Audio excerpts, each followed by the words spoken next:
You know, we're giving so much love to the rest of this generator. I thought it might be a wise idea to take a look at the capacitor. Now, the capacitor lives right behind the cover here. And on this one, it looks like it's supposed to be screwed in, but all the bolts work. Look at this. They actually work. I'm glad I checked this out, you know. This could have been a bad thing. So I'm glad I looked in there, but the capacitor had come loose and was just kind of rattling in there. But more importantly, you may want to check it for capacitance. Not everybody has one of these, but I own a small business repairing car stereos, so I do. And it's one of these Peak Atlas ESR 70s. And its sole purpose in life is to check capacitors of all types for capacitance as well as ESR. And because it's Chinese, it's not a bad idea to go in and just kind of take a peek at a couple of things. Little questionable decisions that the manufacturers made on the production line. This could have been bad. These screws could have, God only knows where they could have wound up, causing all kinds of problems. But the coils aren't burned up or anything. It looks to be in pretty good shape. This end bearing here could someday become a problem, but today it's not, so we're gonna, well, it doesn't seem to be. It doesn't make any weird noises.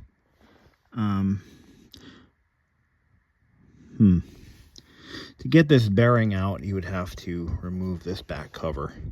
It would be kind of a bitch. And you know, I'm probably gonna put a little bit of Loctite. You know what? No, I'm not, because that could be really bad.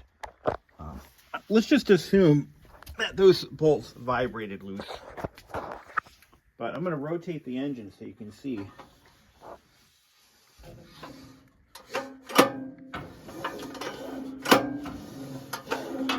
Now that all rotates. I believe this is a brushless generator. So, no, I'm fairly certain it's a brushless generator.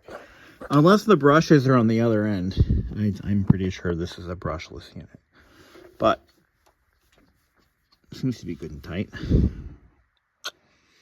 I want to check a couple of things while we're in there. Make sure that this is good and tight.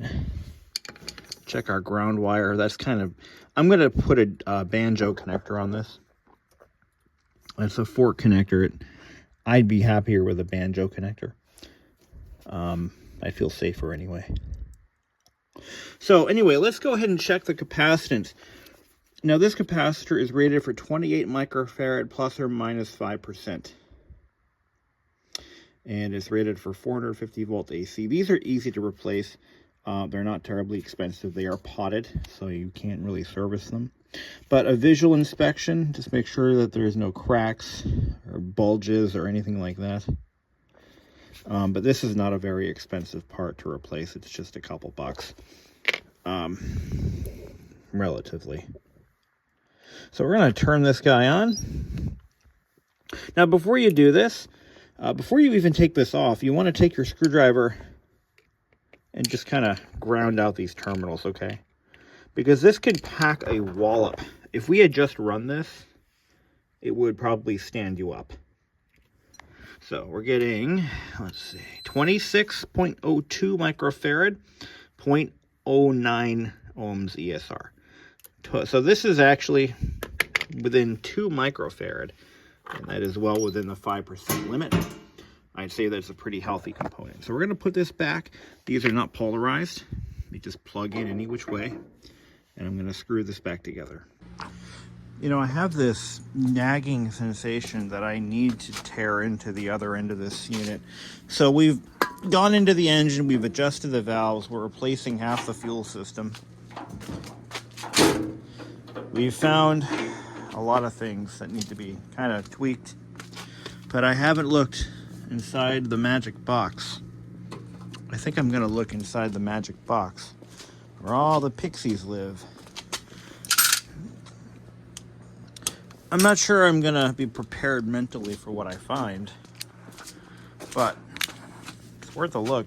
And while I'm in there, I'm going to replace all this rusted ass hardware with new stuff, just because I'm that much of a nudge. So let's take this apart and see what kind of horrors lie within.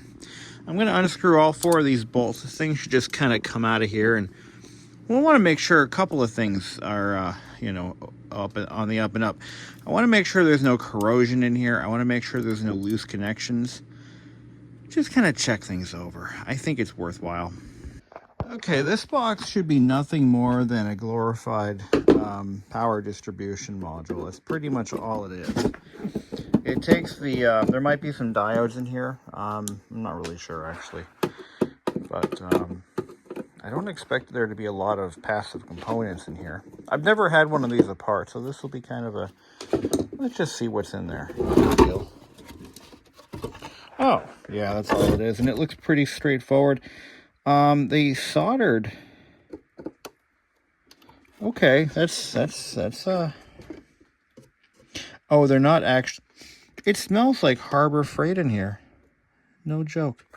Actually, I'm surprised. They did a nice job. Everything was done pretty neatly.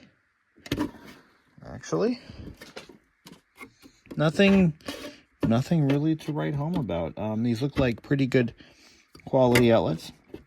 That is a standard NEMA 520 plug. The lugs look to be nice and tight. There's no arcing or burn marks anywhere. It's a Tongle brand outlet. Tongle. Oh no, that's the breaker. I'm sorry. I can't say that it's really all that bad. There's a ground lug right there. Everything kind of meets. Wow, they actually took the time to bend the wires. So yeah, really no concerns in this area. This is actually the grounding switch for the engine ignition. So it does 2 things. Actually, no, it doesn't. I thought it turned generator power off, but it doesn't. It just grounds out the engine.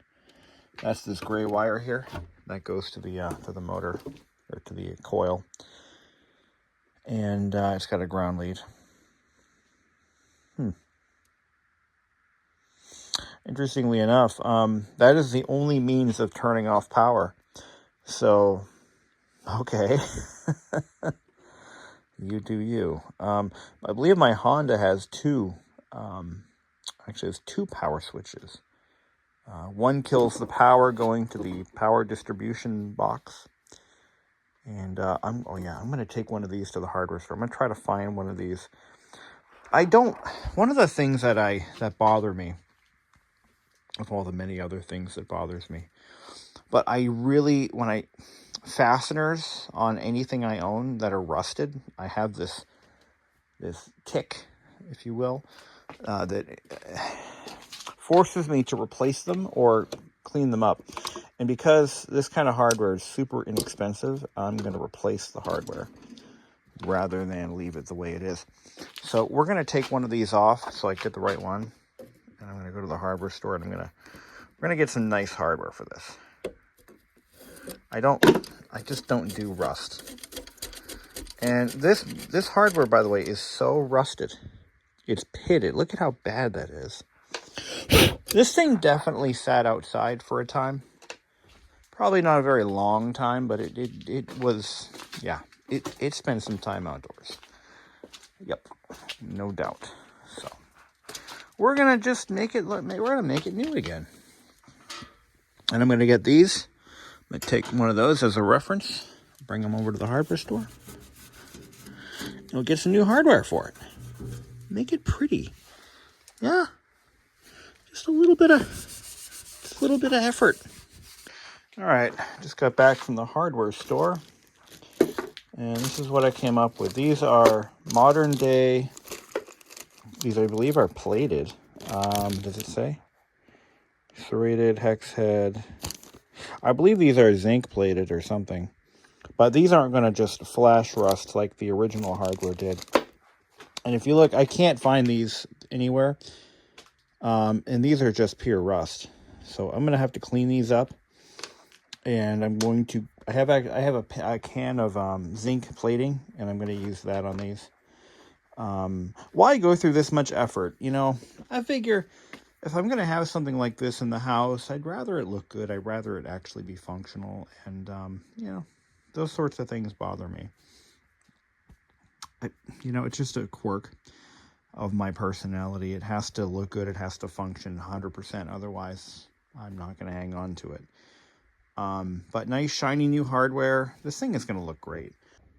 These actually cleaned up pretty good. I figured they'd be way more pitted than that. What I have is this high-performance silver galvanizing compound. I've never used this before. Damaged galvanized surfaces, metal chain fences, highway DOT maintenance, transmission towers. Ooh. I got this really cheap, too. I bet it's expensive. What are the instructions here? Application for use on. Danger, inhalation.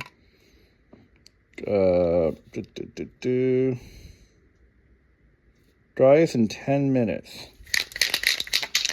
Oh, they just said the magic word.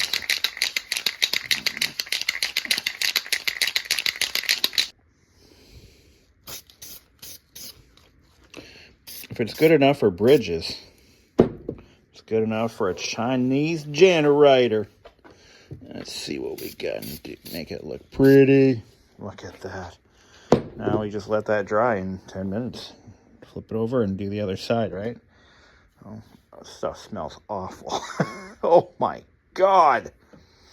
It's like, I think I just took 5 years off my life. It looks brand new. Look at that. Nice, shiny hardware.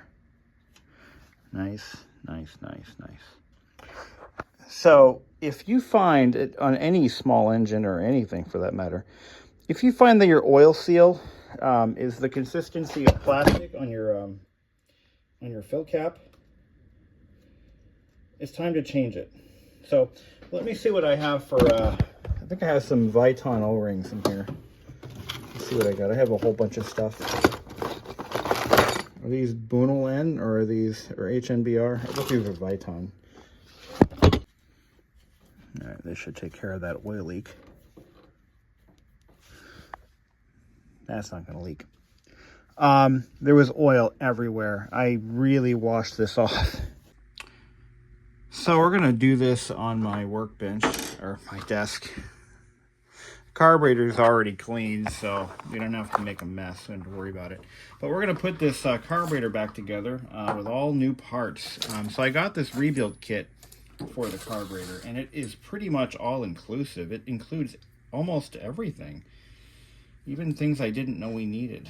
Like, for example, it includes a new choke lever, or a choke butterfly valve shaft and everything. So we take the choke lever off, and I believe this shaft just pulls out.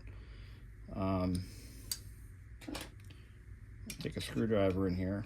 It probably would have been easier to just buy a new carburetor, but you know, well, if you look at the new one,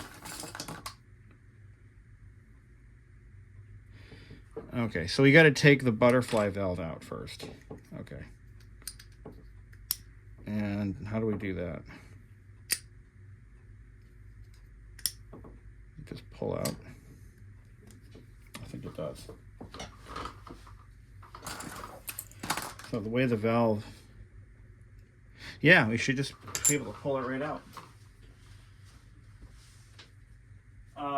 But as I was saying, it would almost be cheaper to just buy a carburetor.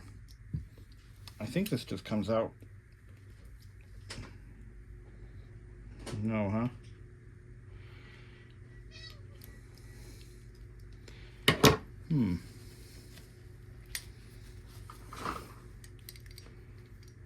Let's see.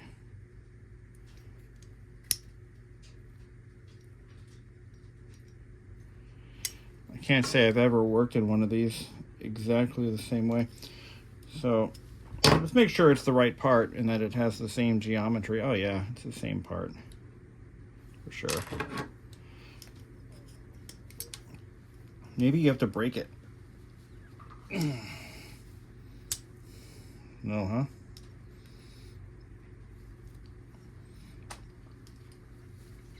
I can't even break it. Wow. There we go. So this just comes out. Why replace this part? Because, well, they wear out like anything else. And, you know, if there's a minor vacuum leak in there somehow, it could cause problems down the road, I guess. I don't know. Why not? And the new one just slides right in. Just make sure you orient it correctly.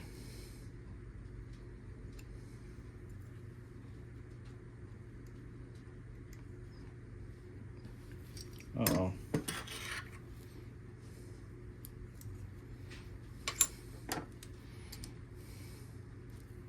Uh-oh. I think it might be a different part.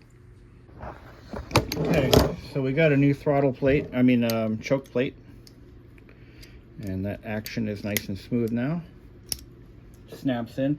So what happens with these plastic ones is there's a detent that tends to wear out in them. So the old one was a bit mushy. So now that we've addressed that issue, let's take a look at our jet. I want to make sure that our replacement jet is exactly the same as the original in terms, they should be numbered. So we'll take the old jet out. Okay. And interestingly enough, the kit doesn't come with this. It just comes with the main jet right here. Okay. So that's surprising. It's pretty well inclusive. Anyway, let's take a look at our main jets and compare the two. There should be a number here somewhere with the diameter of the number of the jet. Usually they're numbered. Here we go. I'm going to need a magnifier to look at it, but the original one is not numbered at all. There's no markings that I can see. Oh, 106. The new one looks like it says 0.95.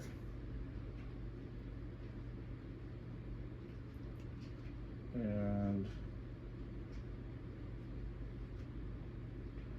looking at the two in a lamp, it looks like the new one is a hair smaller. So we're going to just put the original one back in. We're going to leave that alone. This looks pretty clean. I'm not going to really go... Yeah, all of the little holes are nice and clear, so we don't have to worry about that. And I can just go drop back in there. All right, and then we'll just put the old one back in. So yeah, we want to make sure we put the same jet back in that we took out. That's actually very critical, because what can happen is the engine can run too lean in this case, and you could end up burning up a valve. It's a real thing, it happens. If it's too lean, the combustion temperatures will be hotter, and it may actually run a little better, but the combustion temperatures can be higher, and that's actually very bad news. The floats themselves are exactly the same, seemingly. They're almost from this. Yeah, they might even be from the same mold. All the markings are pretty much, except for this one variance down here where it says H3. Why would we replace a float if it's not broken, it's not cracked, it's not holding moisture? Reason being is the plastic itself can age out and it can become brittle. So we want to make sure that gets swapped out. There is a throttle stop. There's an entire throttle assembly here. And I'm just going to go and replace it because, I mean, when in Rome. There's a few other bits and pieces that are just not used in our carburetor, so we'll ignore those parts. We have a new needle valve. Now on this carburetor, that needle valve is a fixed jet, or a fixed, in other words, non-adjustable piece, and we don't have access to it, so we're not going to worry about that. There's also this part here. Again, we don't need that. I've also got this guy here. Now this looks like a complete jet assembly, I think.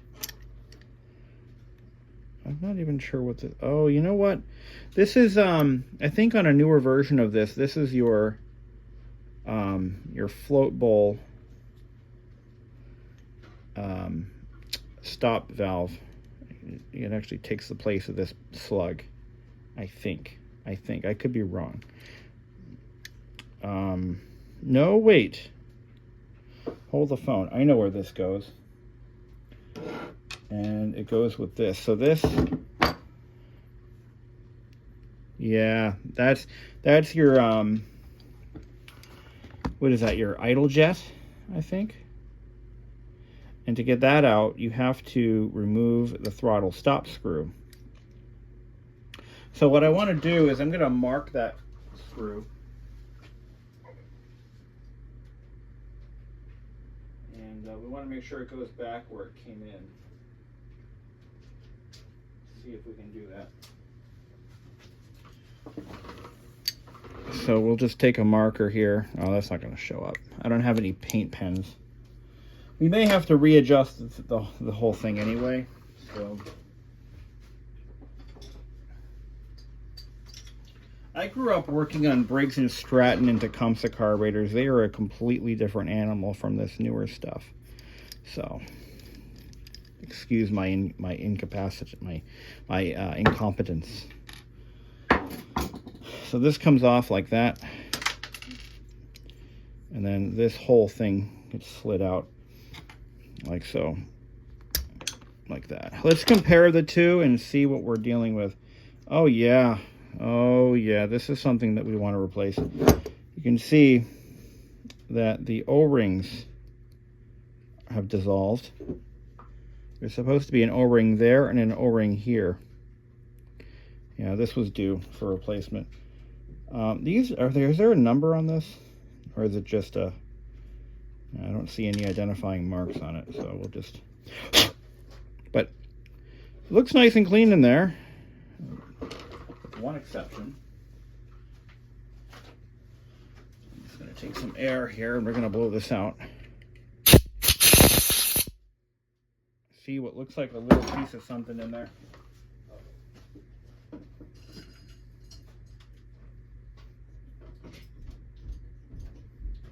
Alright, so this has to be cleaned out. I'm going to use just some rubbing alcohol. It looks like what may be the remnants of something. Let me zoom this out here. There we go. No, it's not coming out, so I'm not going to worry about it. Yeah, that's not bad. Okay, so a new one goes in. Boop, just like that. And we got this piece. Then we're going to put that throttle stop screw where we think... Oh, I got a new one. Look at that. Got a brand new one. Oh, this is going to be sweet. Use the new parts there. So the quality of the replacement parts appears to be equivalent or better than the original. So, I mean, that's... So what we need to do is we need to find the instructions for properly adjusting the idle speed of one of these generators and kind of go from there. But based on the wear marks on the original one, we have a good starting point. So I think we need to go just a couple turns in. And a little dab will do ya. You don't have to go crazy cranking these in and out. I think we're pretty damn close to achieving enlightenment. That looks about right. So that's a good starting point for the throttle stop screw. Now, what about the throttle itself? We have a whole new throttle assembly because, of course, we do. So I'm going to try to unscrew this old one.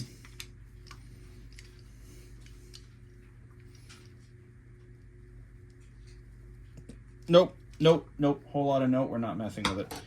It's fine. You don't need to replace it. It's not worn out. Yeah, it's absolutely not worn out. So we're not going to worry about that. I do still see a few marks where there's some carbon tracks. Or is that just, that's permanent. Okay. See, back in my day, like I'm talking like I'm some old guy. I'm 39, okay? Back in my day, you didn't replace carburetors. It was almost like, why would you do that? Back when I was a kid, you fixed what you had. You would buy a kit like this, and you would rebuild the original one, because that's just what you did. That's what everybody did. Very rarely did you have to replace a whole carburetor. And, you know, in this case, you don't have to. But what's happened is the price of a carburetor has gotten so ridiculously low because of China. This is a good and a bad thing. It's a good thing because, you know, if you're just trying to service the equipment you've got with very little money, you don't even have to think about it. Just put in a whole new carburetor. Why bother fixing the old one? You just buy a new one. You know, what are you, stupid? Just buy a new one, right? That's just what you do. Back in the day, it was unheard of. Why would you do that? Just fix the one you've got. And you know, the quality, I've been a staunch anti-Chinese carburetor kind of guy for a long time, because in my days of owning motor scooters, the Chinese carburetors were often very poorly made with very porous castings. And here's the funny thing. This carburetor was made long before that I was ever in the hobby. 2006 is when this carburetor was made. And by that time, by 2006, you know, these carburetors are supposed to be super low quality. I'm not seeing that. I'm seeing, I mean, yes, the castings are rough. Okay, they're not Keihin Japanese castings. These are pretty rough. It's not the prettiest carburetor you know, that I've ever seen. But it's also not horrendously bad either. It's actually pretty decent. I would say on par with like a Briggs or maybe a Tecumseh of the time period. I would not say this is as good as a Keihin used on a Honda or a Mikuni, but it's pretty decent. I can't say anything really bad about it because it's just not. And the fact that I can buy this carburetor brand new for 30 bucks is just mind-blowing. And that's with shipping. So that is just, boom, mind-blown, right? Okay, this drain, or this guy right here, this should line right up. This pin just floats there, and this should line up just like that. Okay. And then we put the, it's got a brand new float bowl seal and bolt. We will use that. Or not. It's the wrong size. How do you like that? It's the wrong, no, it can't be. Oh, I got the wrong, got the wrong seal. There we go. There we go. I don't have any wrenches where I'm at right now, so we'll just tighten it up by hand, just so that it doesn't turn. Okay, so that's that. Now we take this drain off. The bowl drain. I've got a brand new bolt and a seal on that. Now the key to keeping these carburetors alive is you have to drain the fuel out of them. And a lot of people don't do that. But this is nothing new. This was true even when Briggs & Stratton and Tecumseh and all of them were at the top of their game. If you didn't drain the fuel out of your equipment between seasons, you were going to have some trouble. You were in for a world of hurt if you didn't do that. That is true today as it was true back then. We have a complete throttle assembly that we don't need. I mean, I am not going to tempt my fate with this screw, nor should anyone. If it's not bad, the screw did not want to move, we could break this screw head off very easily, and now we have to buy a new carburetor. I don't want to do it. So this guy's ready to bolt back on. Let's do it. All right, we also got a few other things. This is a new valve cover gasket. We're gonna put that on. We've got the main manifold intake gasket is it is a reusable rubber type. We're gonna reuse it. There's nothing wrong with it. And when putting this back on, it's very easy to tell how it goes on. You just have these witness marks. Actually, there should be a witness mark here and there, here or there. But it goes on the throttle side, and you're looking for a little triangle shaped. I know I found it a second ago. Actually, wait a second. Is it this one? It's this one. So this is the one. You can tell because you see that little triangle shape and this weird mutton chop shape? It lines up with this. So it's nice to have the old gaskets when trying to put, when you don't have an assembly manual handy. Then we just take this and we put it right on these studs like that. Okay. All right. So that is how it goes together. Now this one, the metal gasket, I believe that goes on the air filter side.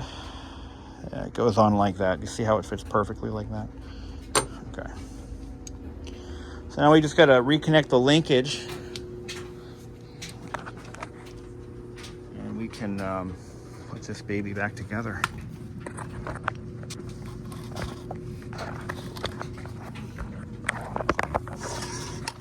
See if I can get my camera positioned in a way that makes sense. I think that's good enough. Can you see? Can you see that? Yeah, okay. So our linkage is up here, tucked away. We're just going to reconnect that spring to the governor shaft, the governor arm. And this spring is bent, so I'm going to straighten it out. But once we get the generator started, we're going to need a tachometer, or maybe just an oscilloscope. But I'm pretty sure you just need a tachometer on these to get it right. And that spring hooks up right here.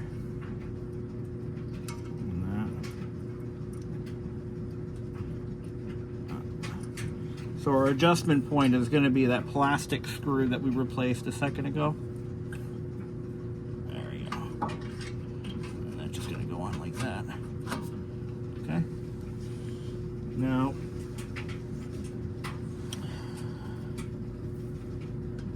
so what's going to happen is, as the generator speeds up, that governor is going to want to open up like that. So once it starts, it's going to start closing it until it hits the stop screw, like that. That's how it's supposed to work. So it starts off at full throttle, and then once it speeds up, that governor is going to want to. So that's what that stop screw is for. It tells the governor where to stop.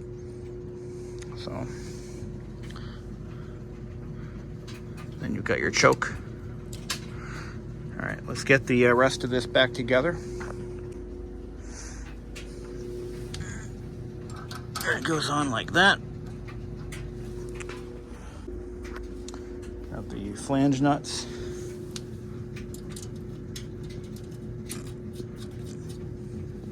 Now it's important that you torque these evenly. And you want to do one at one time, like do a little bit on one side, then a little bit on the other.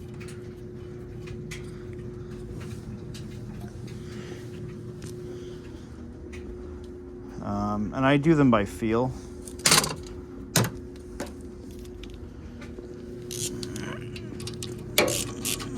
So a little bit in one. Let's take this off. A little bit on one, a little on the other.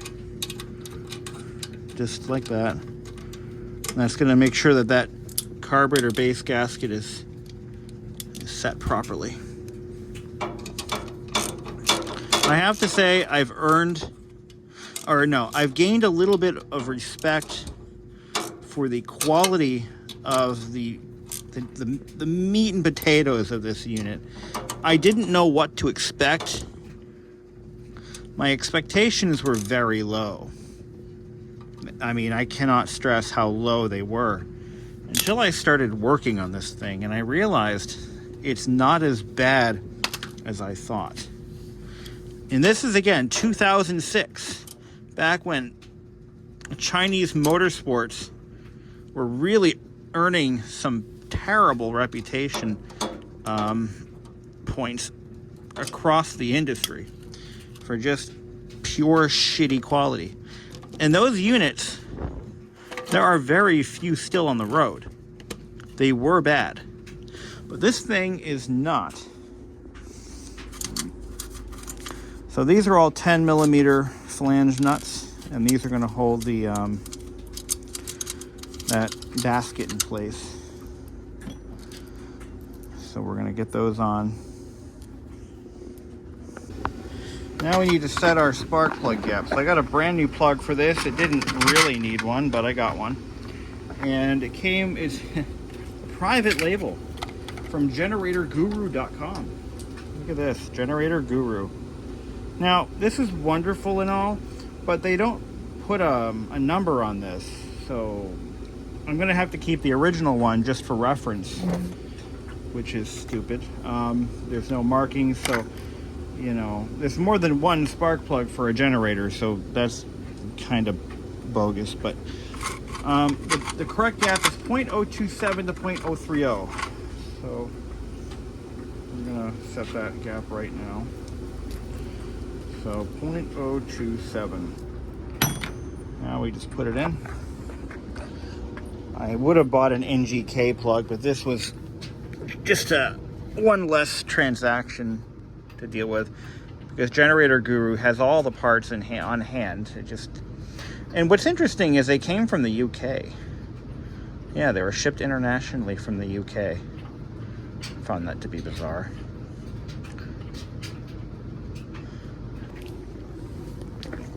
Alright, I'm gonna just put this in. Alright, now we gotta get our fuel line installed, and I prematurely installed my air filter box. That's got to come back off. All right, now we're at this stage where we put a little bit of gas in her and see what happens. So I got the fuel shut off. I know we're going to have a fuel leak. The hose needs a tighter clamp. I'm going to put a screw clamp on it. So I'll be able to shut the valve off, let the line drain out, and then put a better clamp. It's a little loose. It's finger tight. We got oil in her. Let's put some gas in it. I'm not gonna fill the tank, just put enough to get it started. Okay, we got some gas in it. Just make sure that there's nothing leaking out of that petcock. I don't think so. Just gas on my hands anyway.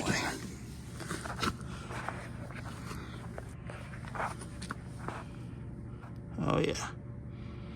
It's leaking. Yeah, it's definitely leaking a little bit. I'm gonna tweak those threads a little more. Oh yeah, it's leaking a little bit. All right, let's get it started, and then I'm gonna probably just drain the fuel out of it, and we'll look at that again. On. Choke. On.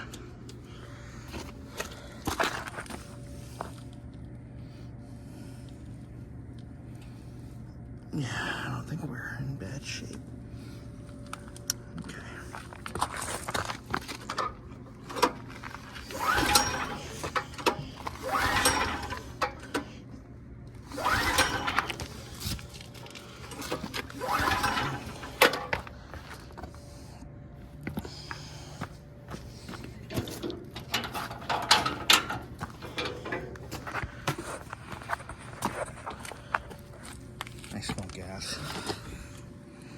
Where's it coming from?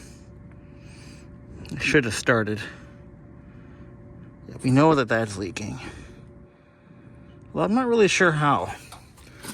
It's on pretty tight. Nothing's leaking from down here. But it's not starting either. It's a bit concerning.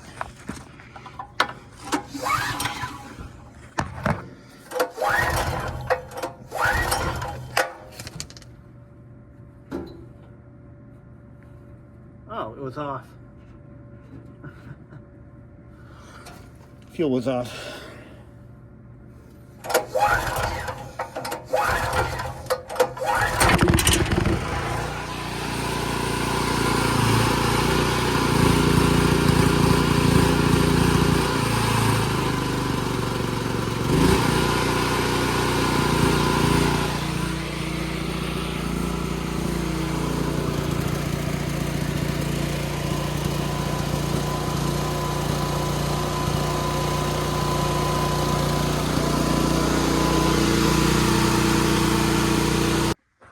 Okay, so it's sat overnight in the basement.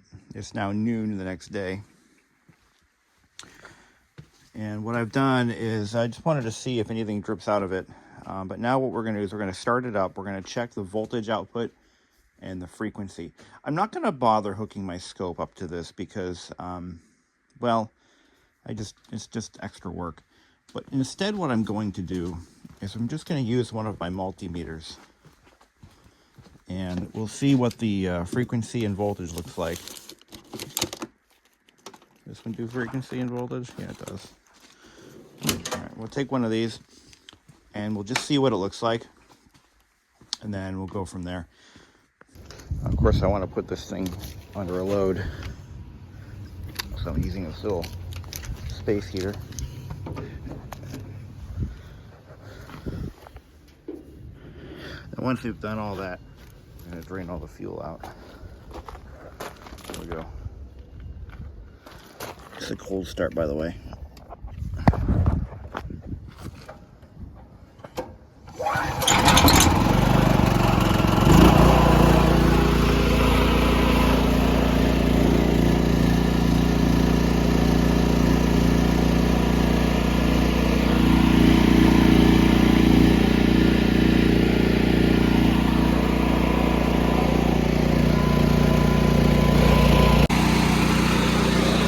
Switch to a meter, different meter.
I'd say it's pretty loud. We're doing construction down the road, so it doesn't seem too out of place, and it is midday. But I gotta get the fuel out of it, so I have to grab my fuel can. I just shut the fuel off. I don't know why it's not stopping.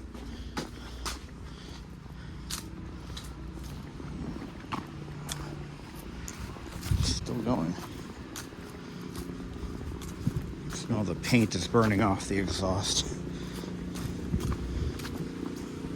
Wanted to give it a good run.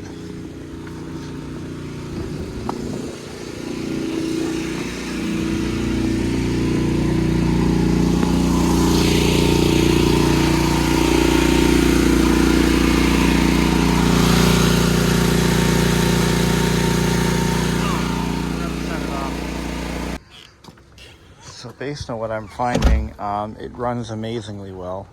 Very smooth, no leaks of any kind. And I think it's ready for prime time. Putting out exactly 60 hertz at 120 or 150 and 116 volts is fine. Smooth as glass.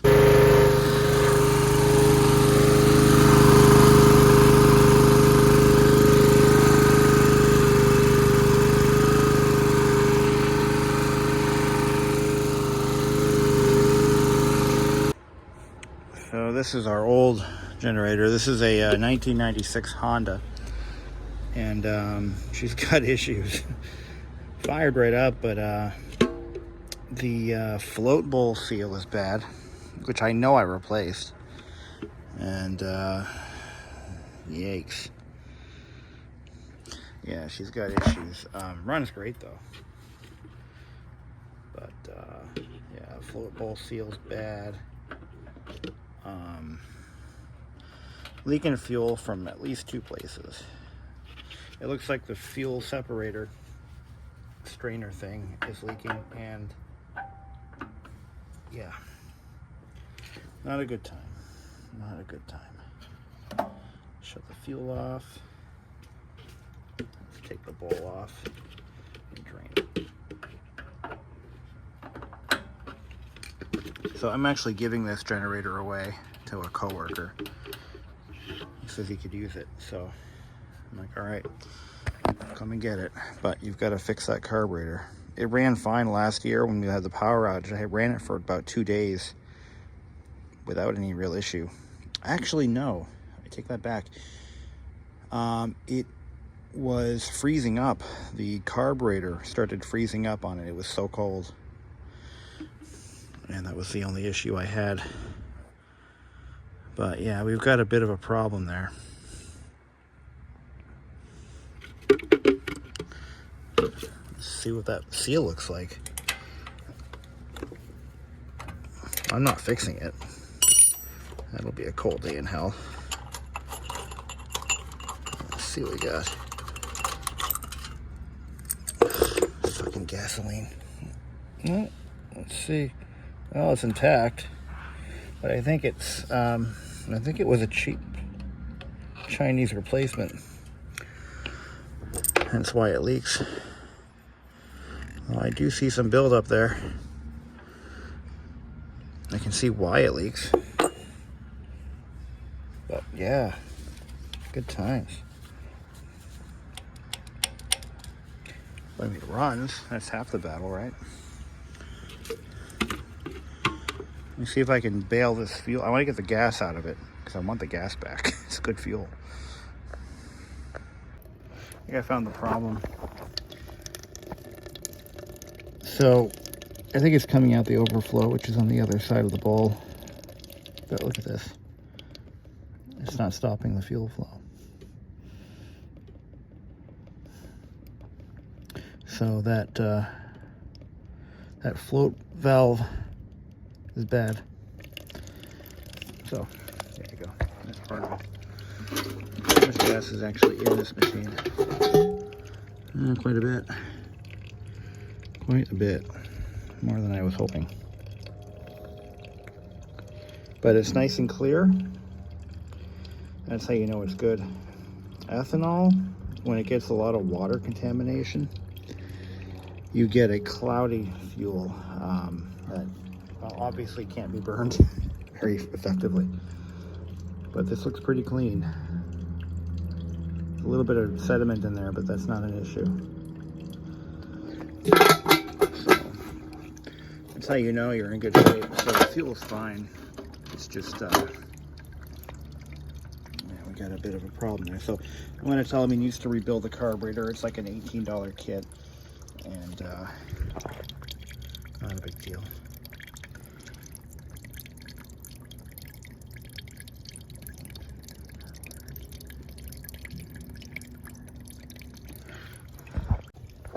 So I want to point something out here. The fact that this float, oops, if I can grab it there, the fact that this float doesn't stop the flow of gas, even a small amount of gas that's in the tank, is reason enough as to why you never store a small engine that's gravity fed, or a small motor, or a motorcycle for that matter. You never store them with the fuel on, because if that were to fail in storage, the fuel in this case could go through the overflow and actually start spilling out of the carburetor. In some cases, the fuel, like for example, I looked at a used motorcycle once. It was actually a Honda Elite 150 scooter, and it was so bad that what happened is the entire tank of fuel had leaked into the crankcase. And when I went to go look at it, the guy had it running, and I'm like, sounds kind of, it was running poorly. So I had to go check the oil, and gas just poured right out of the sump. So he was running it on diluted oil. I said, thanks, but no thanks. Well, yeah, no thanks, buddy. But this is just a simple, the parts to fix this are like 10 bucks, 20 bucks. Simple money. It's very little money, and it takes, you don't even have to pull the carburetor.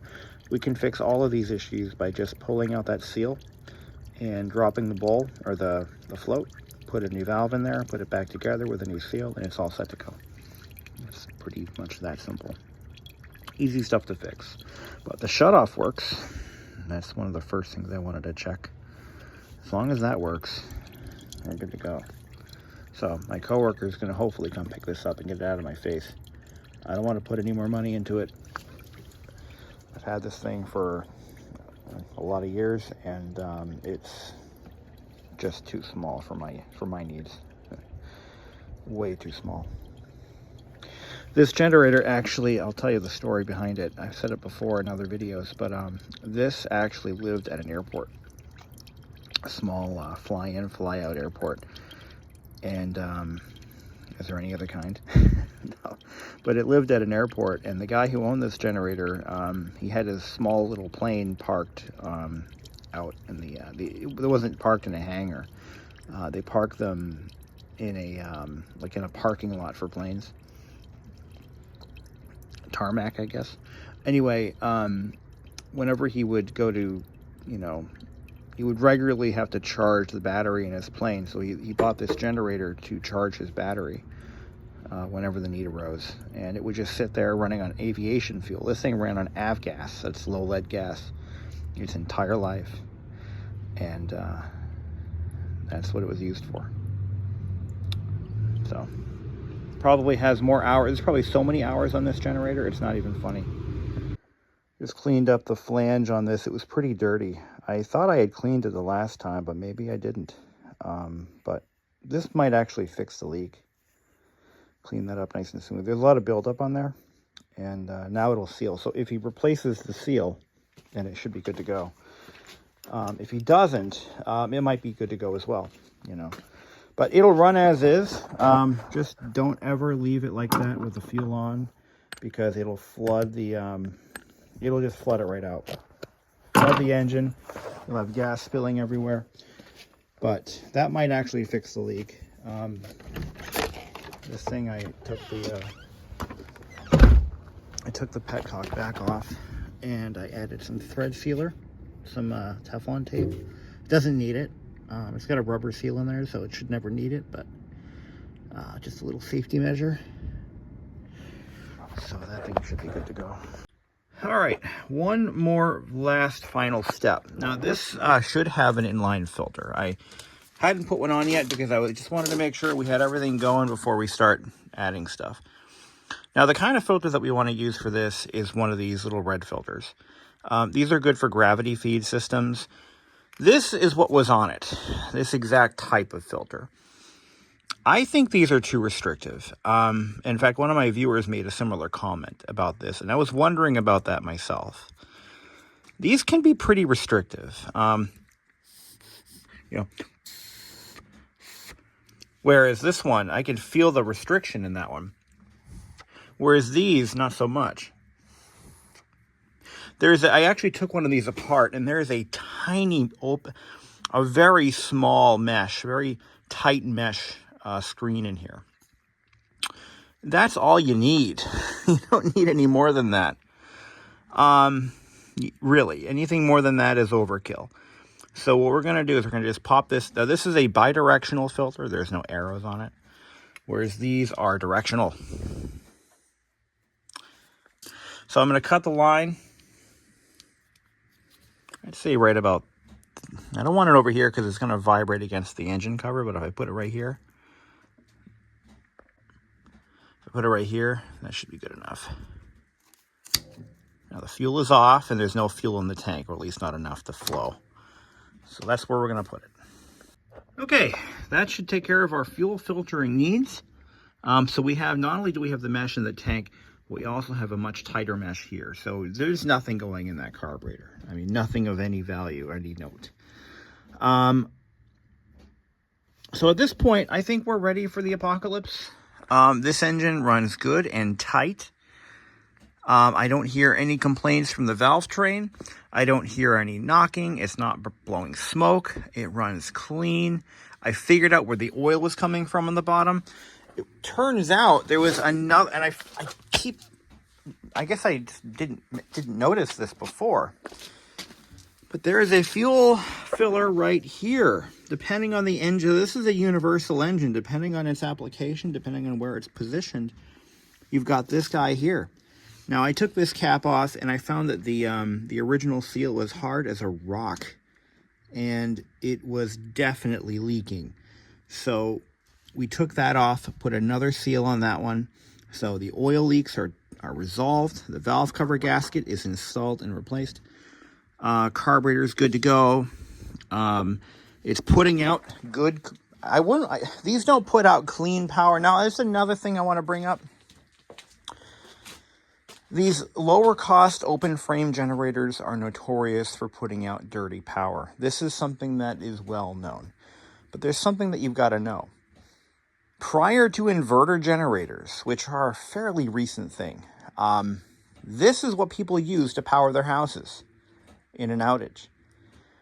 Modern electronics are sensitive, but they also have filtering power supplies. It's okay. You're going to be fine. I'm pretty sure of that. What really matters, though, is any appliance that has an electric motor. What matters the most is that the engine or the generator is putting out 60 hertz at around 115 to 120 volts. That matters a lot because those motors are regulated by the line frequency.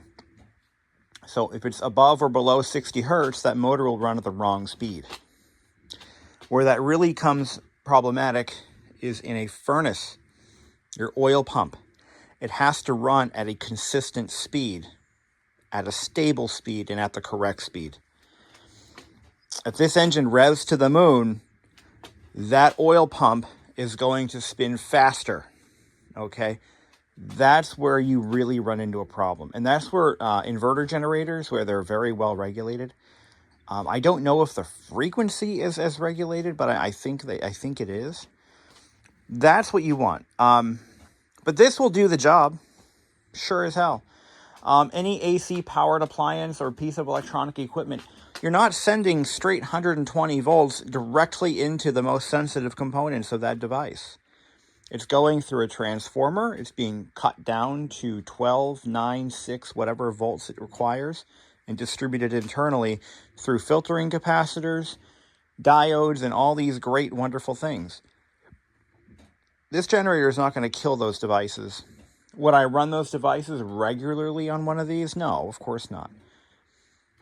But can you run your house on this? Absolutely.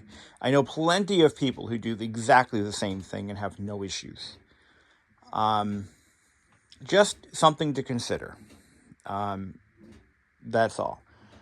When I ran my my little electric space heater on my Honda generator, the fans are running a bit slow because it was running at 50 hertz.